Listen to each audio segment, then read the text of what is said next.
그냥 이거 농담입니다. 분위기를 좀 풀고 가죠. 축하드립니다, 여러분. 1살 줄으셨습니다. 저는 2살 줄었습니다. 아직 생일이 안 지나서. 이게 좀 정착되기까지는 좀 시간이 걸리지 않을까 싶기도 하고요. 또 한편으로 보면 뭐 그게 그거 아닌가? 뭐 어차피 만 나이는 만 나이고 집 나이는 집 나이고 뭐 이런 거 아닌가라는 생각도 들기도 하는데요. 어쨌든 이제는 뭐 집 나이는 안 쓰기로 하였으니 누구는 혹은 1살 혹은 2살을 나이가 줄어들어서 누구는 앞에 학년이 바뀌어가지고요. 50대는 40대, 50대가 40대 되고 60대가 50대 되고 뭐 이런 것들 한참 뭐 이야기하고 막 그러시더라고요.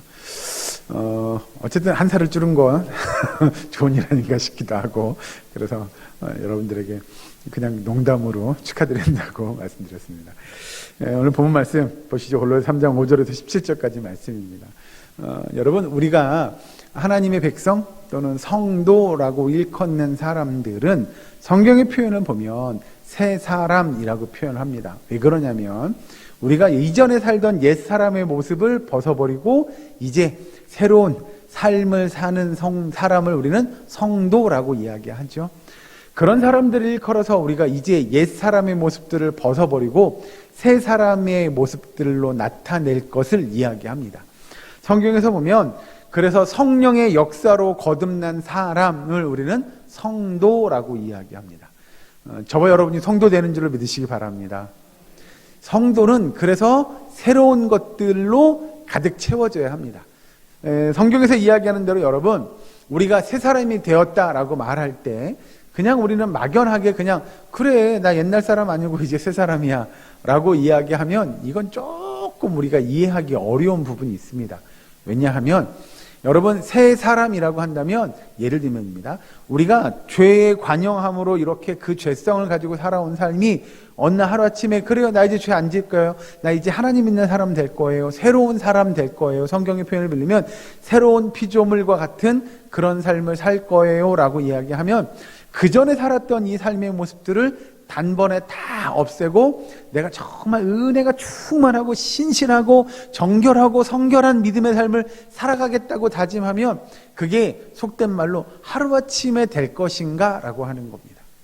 어제까지는 내가 세속적인 사람이고 세상적인 사람이고 옛사람이었다고 한다면 오늘부터는 내가 새로운 사람이에요 라고 이야기하면 이분은 오늘부터 정말 신실하고요, 믿음도 좋고요, 믿음의 장성한 분량에 이르는 그런 믿음의 모습들을 나타내요 라고 우리가 할 수 있겠느냐라는 거죠. 우리는 사실 이걸 이해하려면 그런 겁니다. 우리가 어린아이를 좀 이해하시면 좋을 것 같습니다.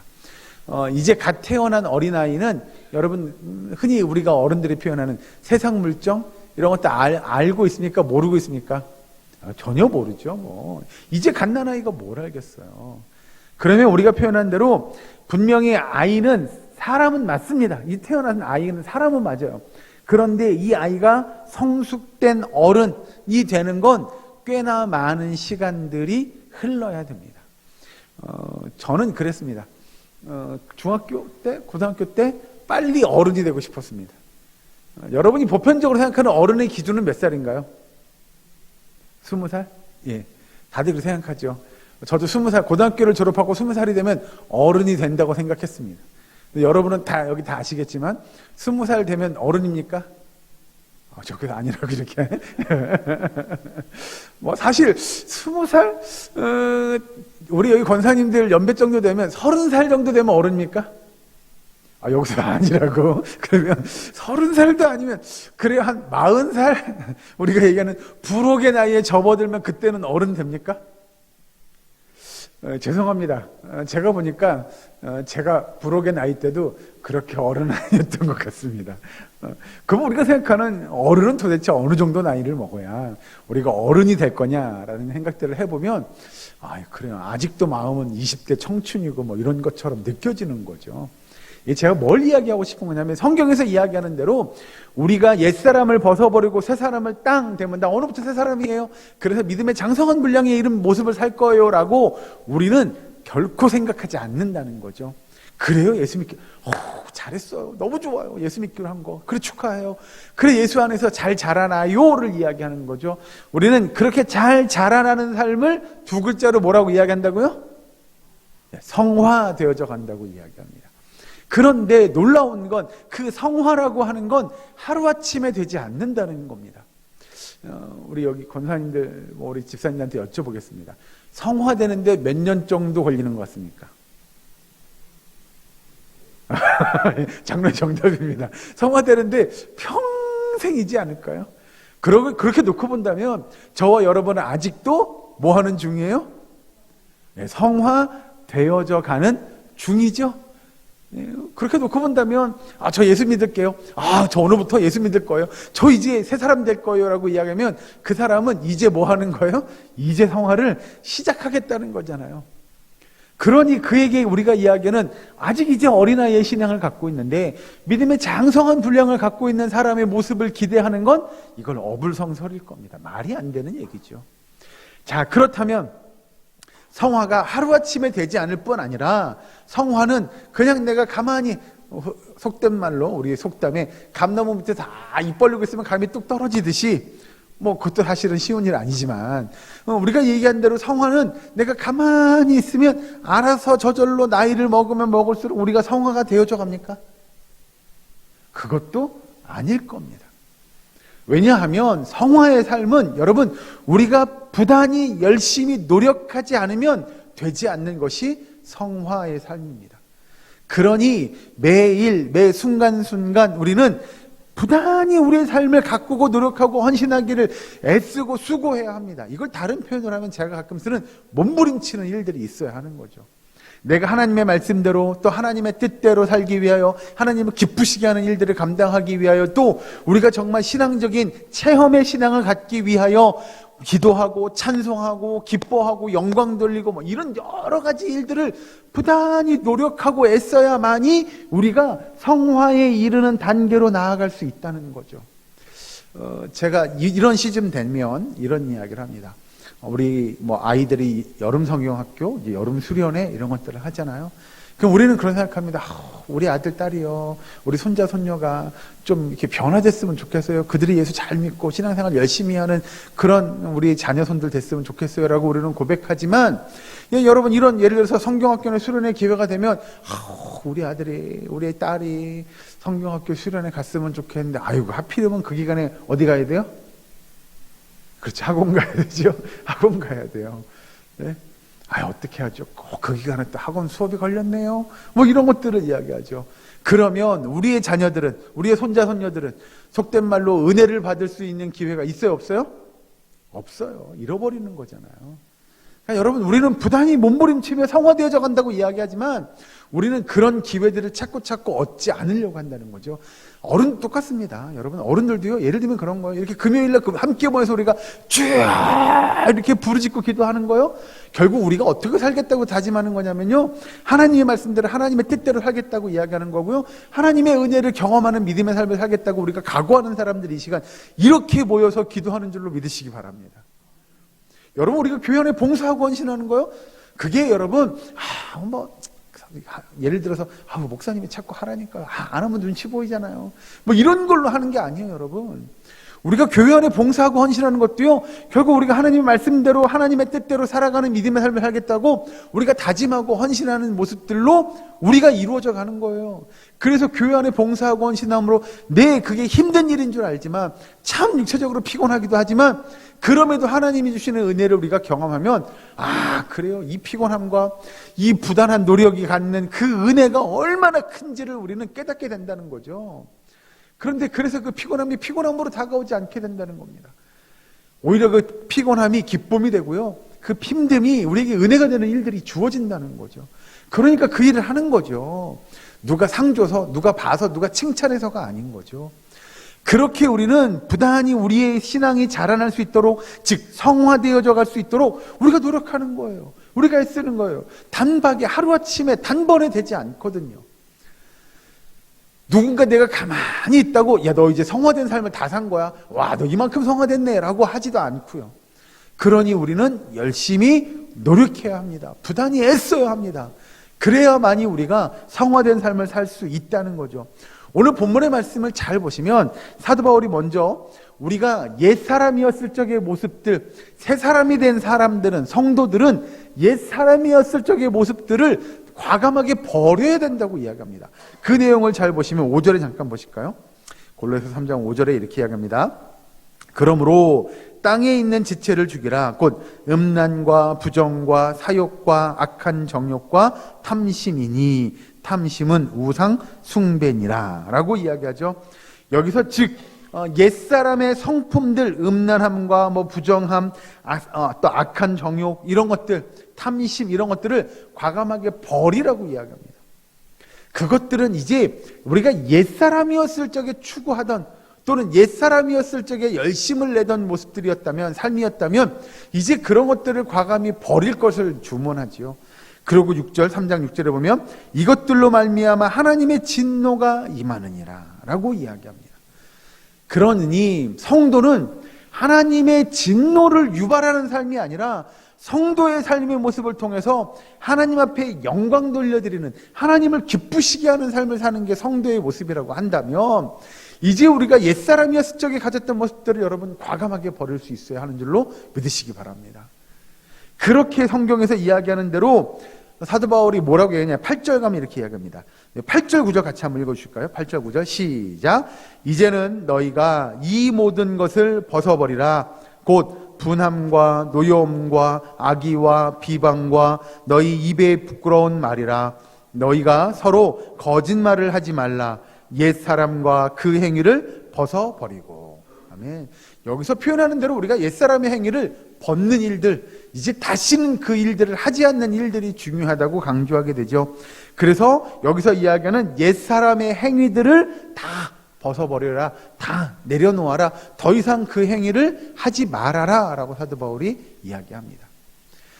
그렇게 우리가 옛사람이었을 적의 행위들, 그런 모습들을 과감하게 버리는 일들이 필요함을 이야기함과 동시에 이제 그러면 옛사람이었을 적의 모습을 그렇게 버렸으면 이제 새 사람이 된 너희들은 옛사람의 모습이 아니라 이제 새로운 사람, 새로운 피조물의 모습을 가질 것을 이야기하는데, 12절 보시면 이렇게 합니다. 12절 제가 읽어드릴게요. 그러므로 너희는 하나님이 택하사 거룩하고 사랑받는 자처럼 긍휼과 자비와 겸손과 온유와 오래 참음을 옷 입고, 이렇게 합니다. 여기서 이야기하는 대로 보면 새 사람, 이제 성도들이 갖추어야 될 몇 가지의 덕목들을 이야기합니다. 그게 방금 읽은 12절에 사랑받는 자처럼 긍휼과 자비와 겸손과 온유와 오래 참음의 옷을 입어야 한다라고 이야기하죠.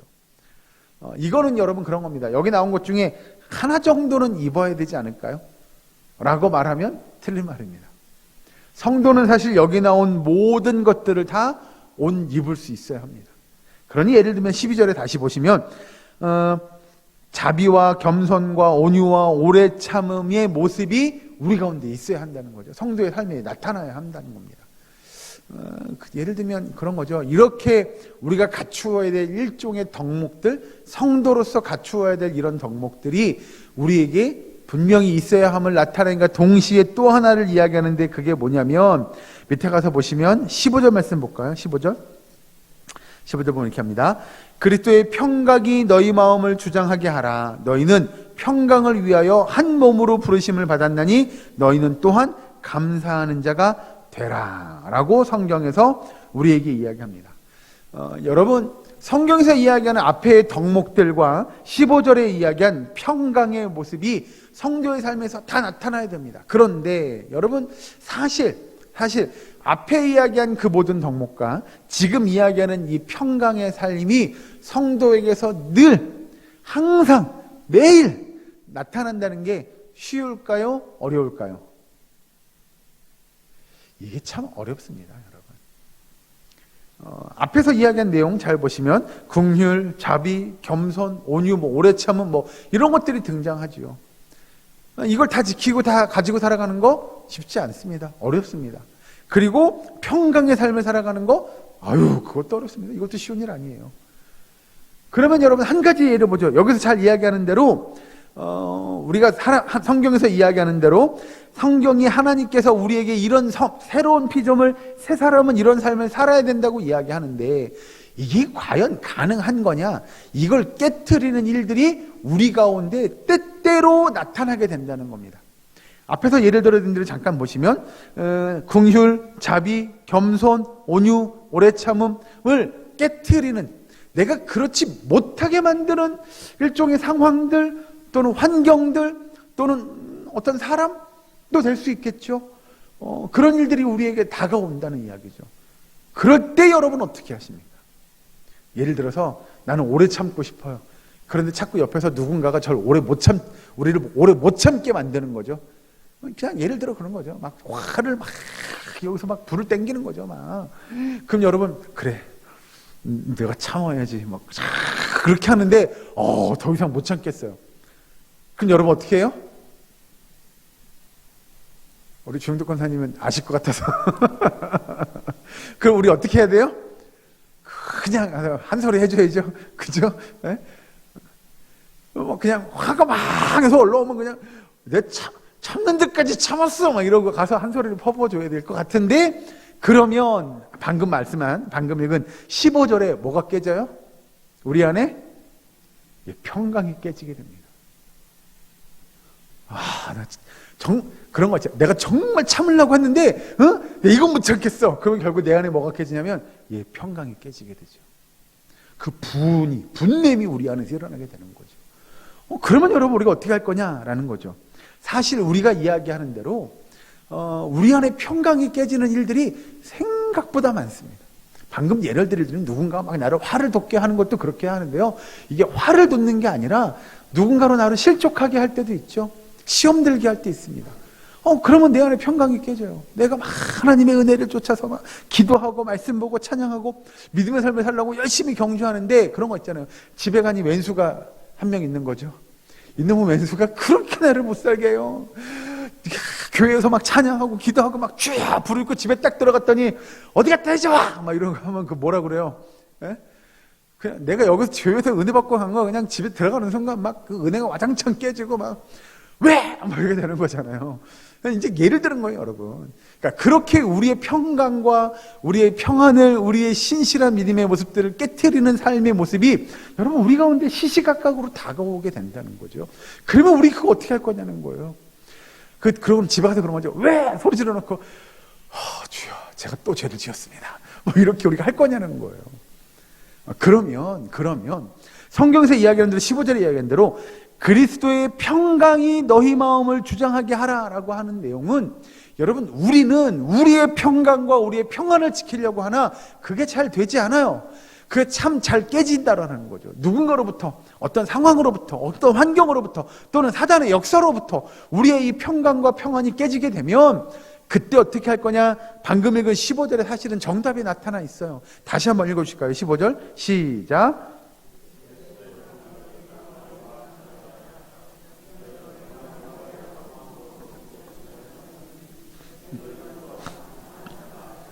아멘. 여러분 우리 안에 있는 평강과 우리 안에 있는 평안을 지키는 방법은요, 내가 의지와 심지를 굳게 해서 누가 옆에서 아무리 뭐라고 해도 나는 내 평안을 깨트리지 않을 거야 라고 하는 게 아니고요, 15절에 나온 대로 그리스도의 평강이 너희 마음을 주장하게 하는 겁니다. 즉 바꿔 표현하면 예수 그리스도가 주시는 평안이야말로 우리가 누리는, 우리가 굳게 지키려고 하는 그 어떤 평안, 그 어떤 평강보다도 우리를 정말 평안하게 하실 거라는 거예요. 이게 지금 뭐에 관한 이야기냐면, 여러분 예수님이 주시는 평안, 예수님이 주시는 평강을 누릴 수 있어야 여러분 우리 안에 진정한 평강의 역사가 일어나는 줄로 믿으시기 바랍니다. 그래야만이, 아까 예를 들은 대로 내가 누구하고 다퉜어요. 누가 나를 막 화나게 해요. 그러면 그 사람과의 이 평강을 지키는 일은, 그래 내가 끝까지 참아서 내 평안을 지키리라가 아니고요, 그래 예수님께서 나에게 그런 평안을 주셨으니 그래 내가 그 평안으로 그와 함께 할 거야 라고 하는 마음이 있지 않으면 우리는 우리가 가진 의지로, 우리가 가진 생각으로는 그 평안을 지키기가 너무 어렵다는 거죠. 그래서 여기서 15절에서 이야기하는 대로 너희는 평강을 위하여 한 몸으로 부르심을 받았다라고 이야기하는 건, 결국 우리가 한 몸 되고 한 지체 되고 한 그리스도의 그 백성 자녀 한 지체임을 깨닫는 일들이 필요하다는 거예요. 그래서 당신과 나는, 당신과 옆에 앉아 있는 지체든 집에 가 있는 지체든 간에 당신과 나는 결국 한 몸 안에 한 지체야. 그러니 예를 들어 그런 거 있잖아요. 예를 들어서 오른손하고 왼손하고 막 싸워요. 결국은 누가 아파요? 둘 다 아프죠. 둘 다 아픈 거예요. 좀 크게 볼까요? 오른손하고 왼손하고 싸우면 누구만 아파요? 나만 아픈 거잖아요. 그죠? 그러니까 여러분 그런 거예요. 여러분 성도하고 다퉜어요. 그럼 결국 누가 아파해요? 교회가 아파할 겁니다. 예수님이 아파할 거예요. 그러니 여러분 다투면 돼요? 안 돼요? 안 돼요. 평안을 깨트리는 일을 하시면 안 돼요. 그 성경에서 보면 그래서 15절 후반절에 이렇게 이야기합니다. 너희는 또한 감사하는 자가 되라. 여러분 왜 우리가 감사할 수밖에 없냐면요. 예수님은 그런 나를 위해서 어떻게 하셨어요? 죽으셨어요. 이렇게 부족하고 연약하고 모자란 나를 위해서 죽으셨어요. 그런데 그 예수님은 나만 위해서 죽었어요?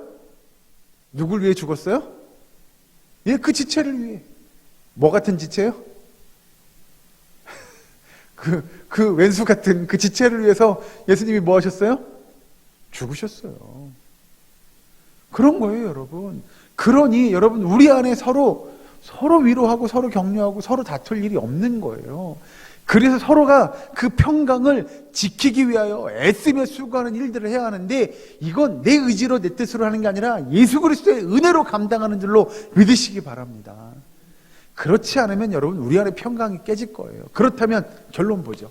그렇게 우리가 우리 안에 평강과 평안을 지키기를 애쓰고 수고한다고 치죠. 옛사람의 구습을 벗어버렸어요.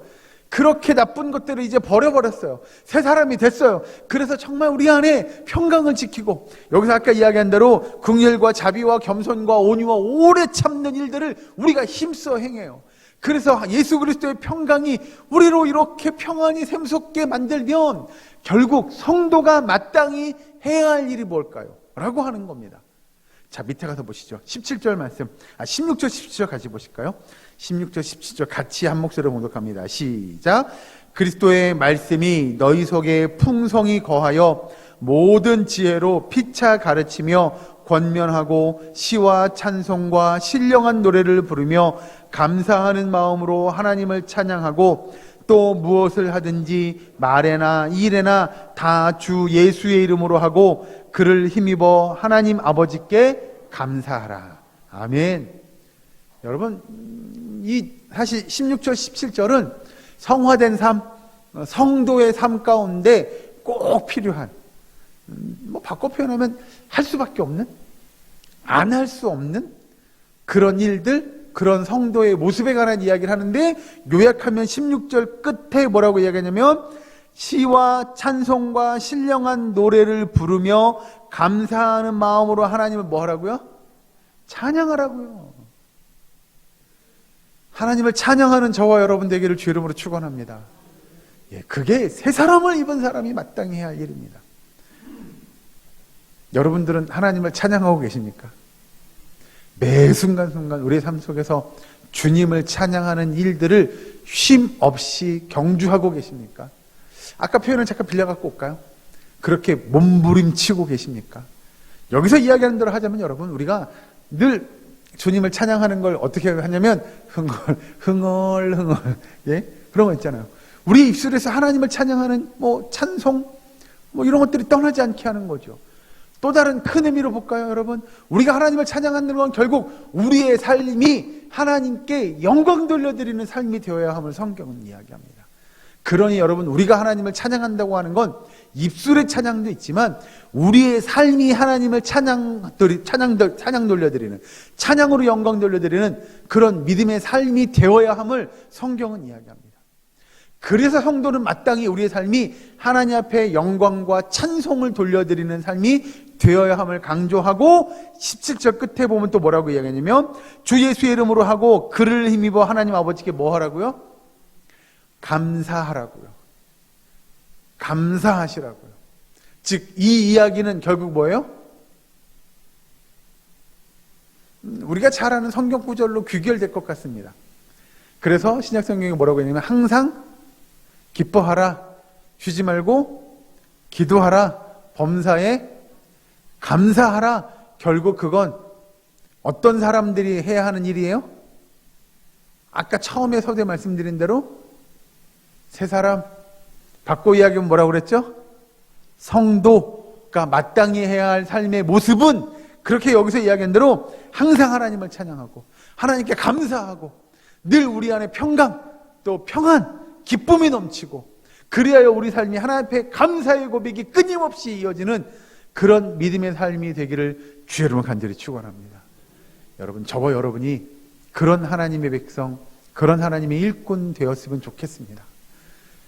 매 순간순간 우리의 평안을 지키고 이제 정말 새로운 사람으로 성화되어져 가고 있는 사람이라고 한다면, 성도라고 한다면 옛날의 그 모습들, 그 삶의 모습들을 다 버리고 이제 정말 새로운 사람, 새로운 삶을 살아가는 그런 저와 여러분 되기를 몸부림쳤으면 좋겠습니다.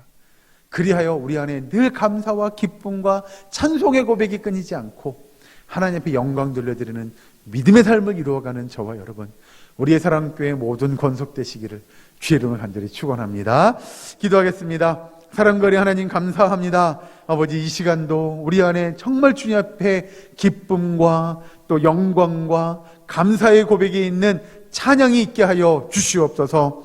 늘 매 순간순간 주님 앞에 그 믿음의 삶을 이루어갈 수 있도록 주께서 인도하여 주시옵시고, 특별히 이 시간 모여 함께 기도하고 부르짖기 원하오니 주께서 우리의 기도와 간구를 들으시고 주님 응답하여 주시옵소서.